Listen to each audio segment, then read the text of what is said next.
The chairs were lined up in neat rows covered in white fabric, each one marked with a small card tucked under a gold ribbon, names written in soft looping cursive. Mother of the groom, father of the bride, Grandma Jean, one after another, filled with people who belonged.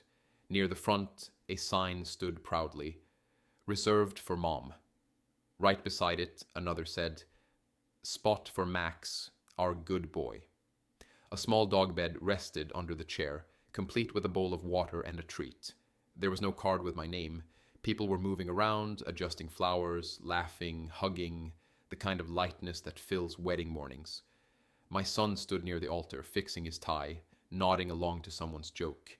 He looked handsome, grown up in a way I hadn't seen before, proud, ready. His smile was full, untouched by worry. I stood still for a moment, watching him. That was my boy, the same one I carried on my shoulders through theme parks, who once cried when I missed a school play. He didn't look for me. No one did. I scanned the rest of the row. Her name was front and center. My ex-wife, the woman who had left without apology, was seated in the spot of honor, a fresh bouquet on her chair. People walked by, touching her arm, complimenting her dress, smiling like she belonged. She did. She always knew how to belong. Even the dog had a place. My heart thudded once, then again, a little slower. I kept walking, quiet steps on the grass. I found a seat somewhere in the middle, no card, no title, just an empty chair in a sea of names that weren't mine. I adjusted my sleeves, straightened my back, and tried to make peace with it. The ceremony started soon after. Soft music played, and everyone stood as the bride walked in. Cameras clicked. A few people wiped tears. I clapped when everyone else did. I stood when they did. I didn't cry. I didn't wave. I kept my hands in my lap, fingers twisted into themselves. When the vows began, I watched my son look at his bride like she was the only thing in the world. I knew that look. I remembered giving it once, years ago, in another suit, in another lifetime.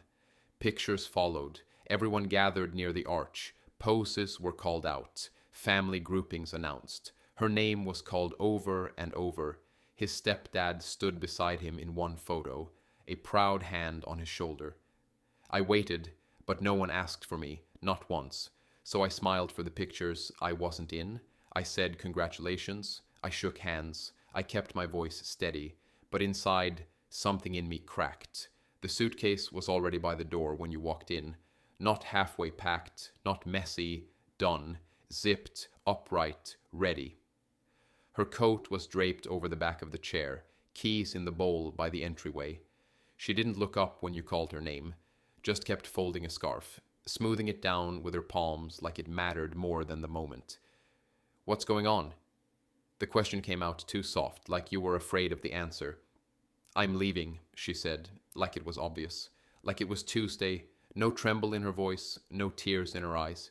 She didn't raise her tone, didn't pace the room, didn't shout about things that happened months ago. She just stood there calm, already gone in every way except physically.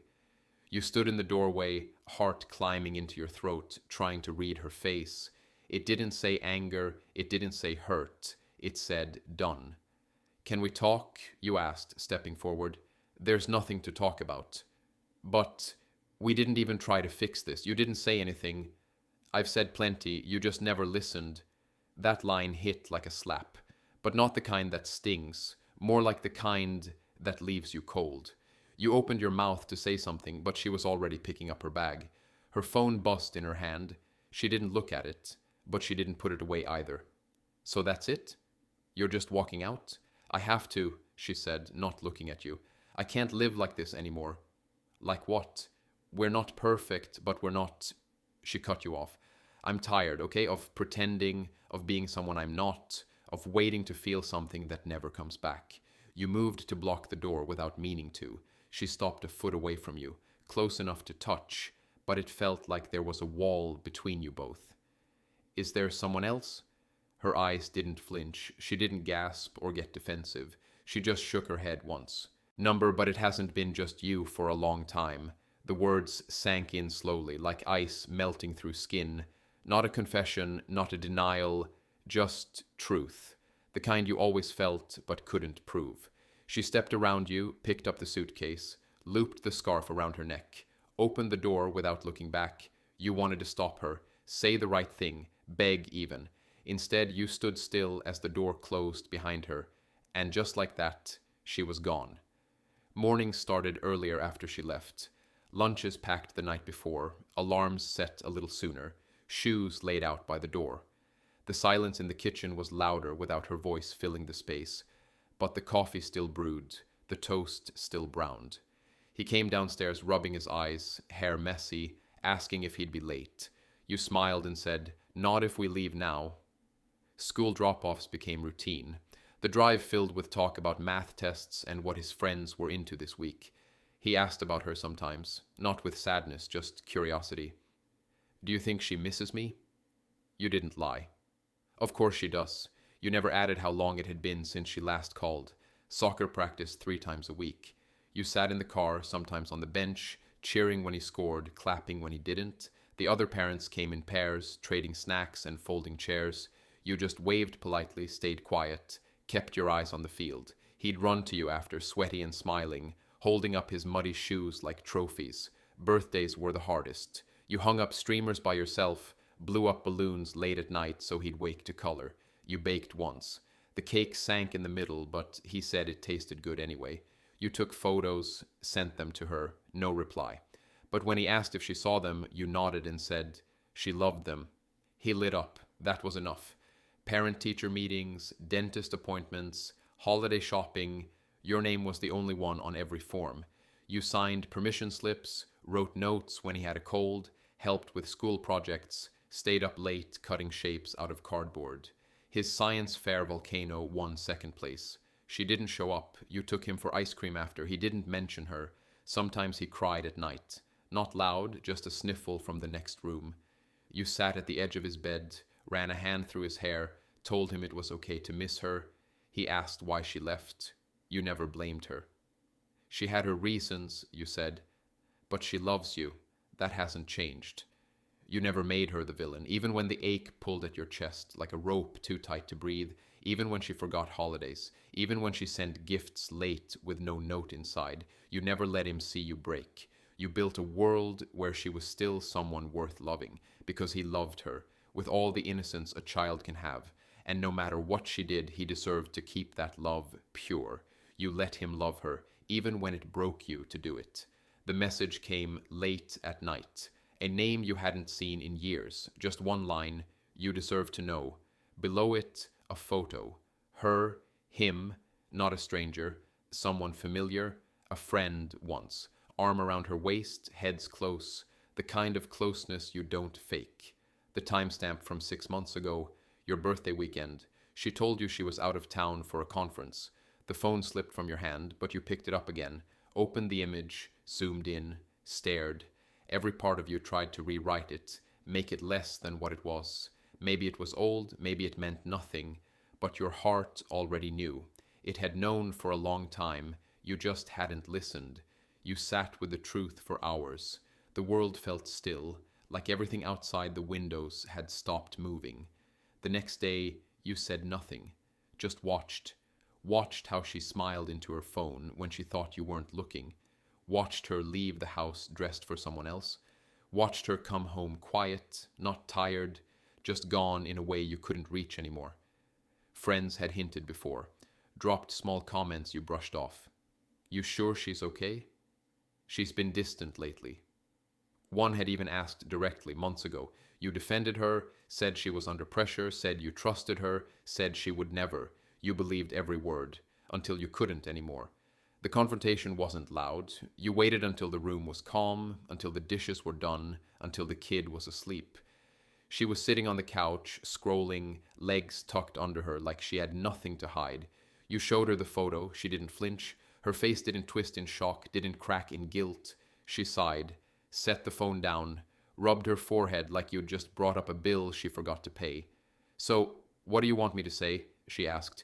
You wanted her to deny it, to fight, to cry, to say it was a mistake, a one-time thing, a lie, anything. But she didn't. "It's not what you think," she offered, but even that was half-hearted. "Then what is it?" you asked. A long pause. Then, It just happened.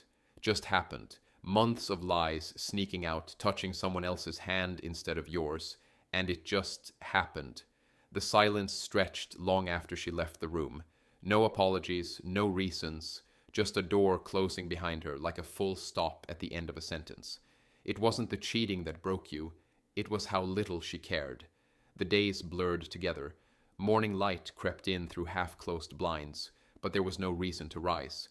The coffee maker stayed untouched. Dishes piled quietly in the sink. Clothes stayed unfolded in the basket. The bed, once made every morning, became a permanent hollow, one side untouched, the other restless. Work emails flashed across the screen, muted reminders of things that used to matter. Fingers hovered over the keyboard, typing only when absolutely necessary. Deadlines were met, not out of ambition, but because it was the only thing left to do. No meetings were requested. No conversations lingered longer than needed. Smiles became typed responses. Sounds good? Let me know. Best, as always, food lost its appeal. Some nights, dinner meant a slice of bread or nothing at all. Other nights, it meant standing in front of the fridge with the door open, staring blankly, then closing it without taking anything. Hunger came and went like everything else, without meaning, without urgency. Sleep didn't stay either. Eyes closed, but rest never followed. Hours passed in silence, body still, mind loud. Memories played on repeat, but not the good ones. The sharp ones. The ones that dug in deep and refused to let go. Her walking out. The way her voice had no emotion. The picture. The dog's bowl next to her seat at the wedding. Voices from others stopped too. Friends reached out at first, gentle messages and check-ins. Most were left unread. A few answered with a short reply, "I'm fine." They eventually faded, not out of cruelty but out of confusion. How do you comfort someone who won't be comforted? The house echoed. No footsteps, no humming from the bathroom, no clinking of a spoon in a coffee mug. Just stillness. A clock ticking too loud, a floorboard creaking under your own weight, the heater kicking in, then off again. Photos stayed up longer than they should have, frames filled with smiles that now looked like fiction. Wedding day, first trip to the mountains, her arms wrapped around your shoulders, you looking at her like she was everything. They didn't come down right away, they just stopped being noticed. Like a chair in the corner you never sat in anymore. Mail collected in stacks, junk, bills, reminders of a world that kept spinning. Her name still appeared sometimes, on catalogs she never unsubscribed from, on cards from relatives who didn't know. You read them anyway, not because they mattered, but because they broke the silence for a few minutes. Time didn't heal, it dulled, it numbed, it layered the pain in dust until only the weight of it remained. Heavy, but quiet. Grief didn't scream, it whispered, and grief is strange. It teaches you who you are when no one is watching. The first time it happened, it was by accident. He was telling a story about a weekend trip, laughing about something funny that had happened. And then Dad said, his hand waved mid-air, gesturing to someone who wasn't you. The name landed in the room like a dropped glass. He didn't notice, kept talking, smiling, lost in the memory.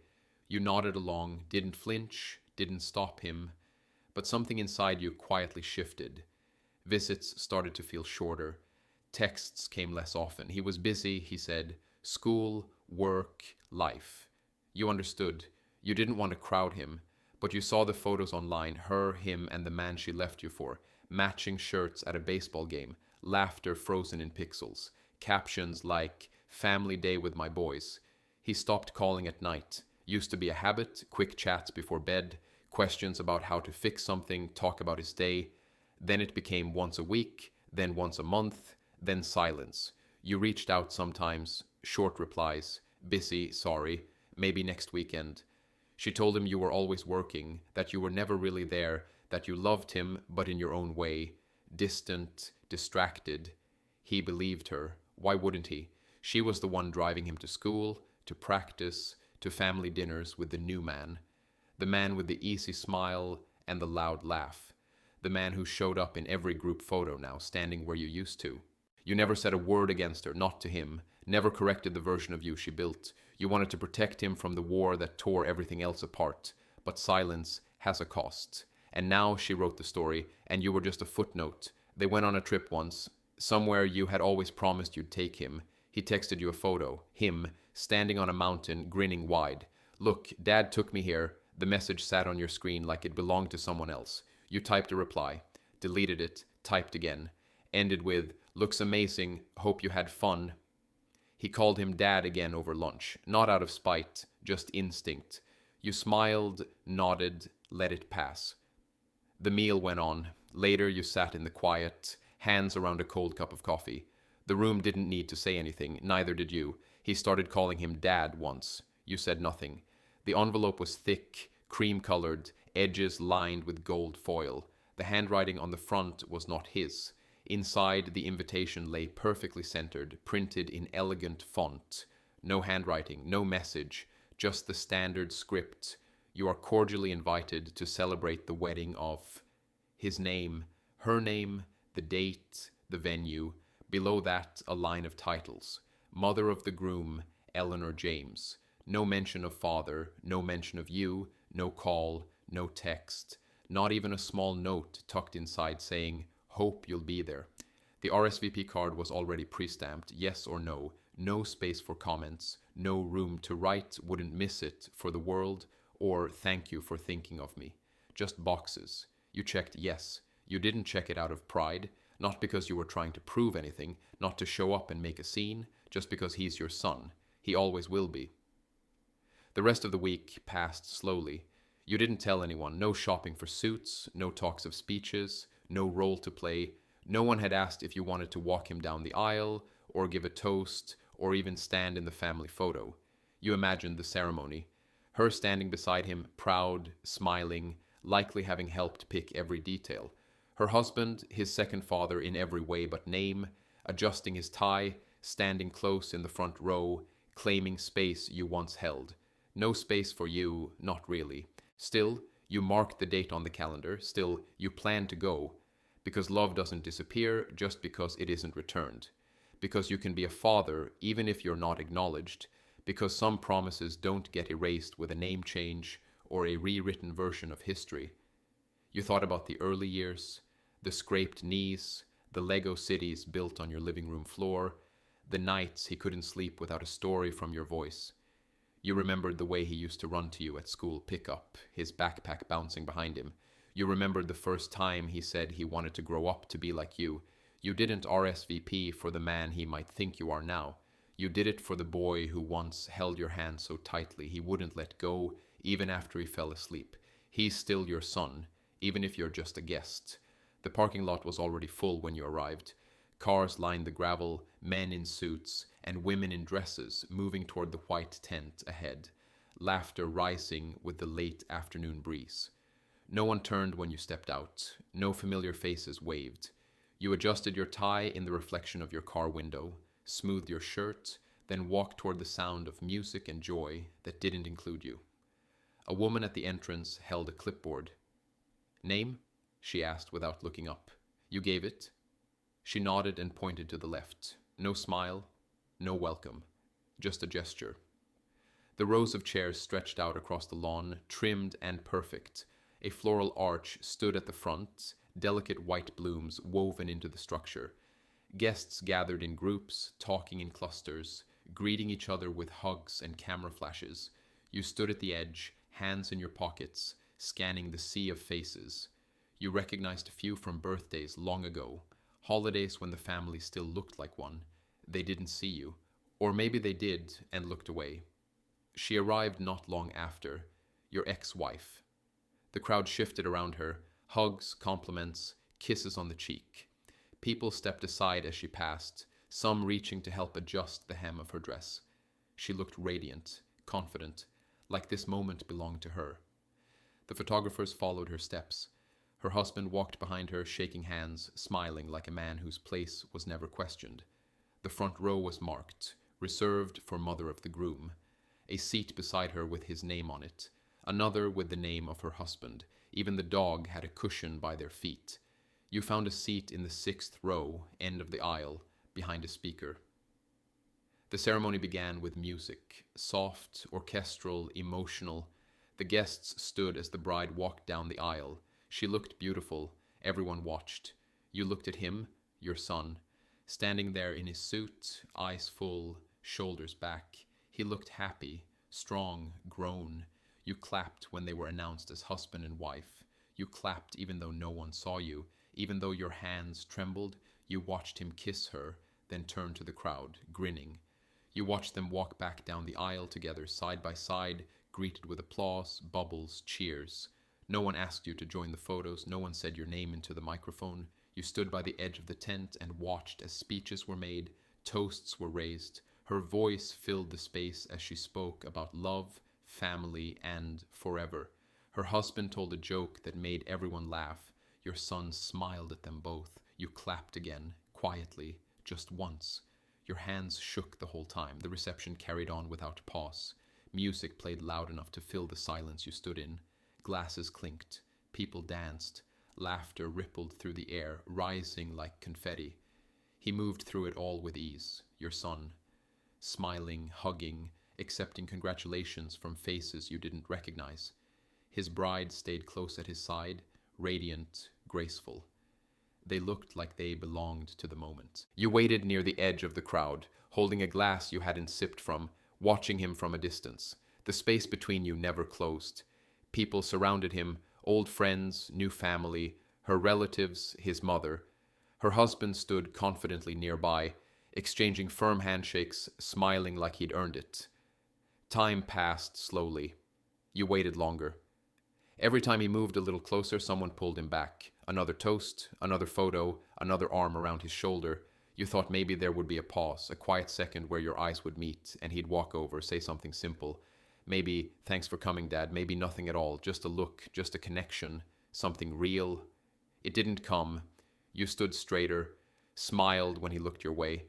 A hopeful smile, open, not demanding, not bitter, just there. He met your gaze, and he nodded, a small, quick nod, polite, hollow, like an acknowledgement of presence, not connection, not warmth, not love. Then he turned again, his attention pulled away by another call, another voice, another reason not to stop. You didn't move. You kept your smile in place, even as the knot tightened in your chest. You watched him laugh with people who had been in his life a fraction of the time you had. You listened to him call her husband by his first name, familiar like it had weight. No one noticed you standing alone. No one asked if you'd like a photo, a seat, a moment. Your name wasn't spoken once. You stayed until the cake was cut, until the first dance, until the sparklers were lit and held high above heads. You stood quietly outside the glow, letting others take in the light. Then you left. No hugs, no goodbyes. Just a quiet walk to the car, keys in hand, tie loosened, heart heavy. He nodded once, and somehow that nod felt like a goodbye. The road stretched ahead, long and quiet. No music played, no calls came through. The phone stayed untouched on the passenger seat, screen dark. The suit jacket lay folded beside it, the name tag still clipped to the inner pocket.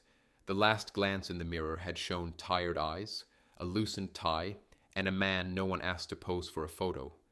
Streetlights passed in steady rhythm. Thoughts came in the same way, slow, spaced out, each one heavier than the last. Not regrets, just truth. Pieces of a story only one person remembered fully. No rewrites, no applause, no spotlight. The boy who used to ask for one more story before bed was now a husband. The woman who promised forever had long since left. The version of family once believed in had splintered quietly over years until what remained no longer resembled what it used to be. You gave everything you had, time, presence, silence when it hurt most. You didn't fight to be seen, you didn't force your way in.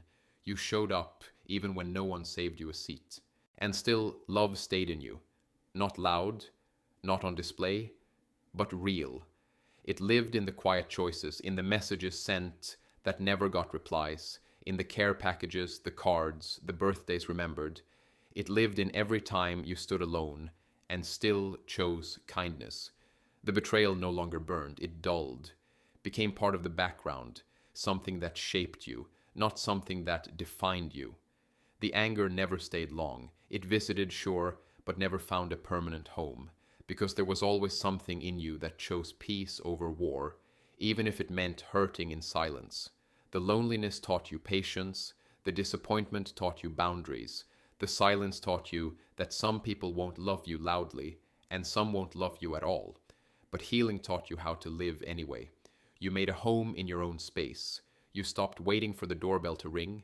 You stopped refreshing the inbox. You started reading again. You cooked for yourself. You went for walks. You smiled at strangers. You watered your plants. You rebuilt. Not because someone told you to, not because anyone asked you to, but because staying broken was never the plan.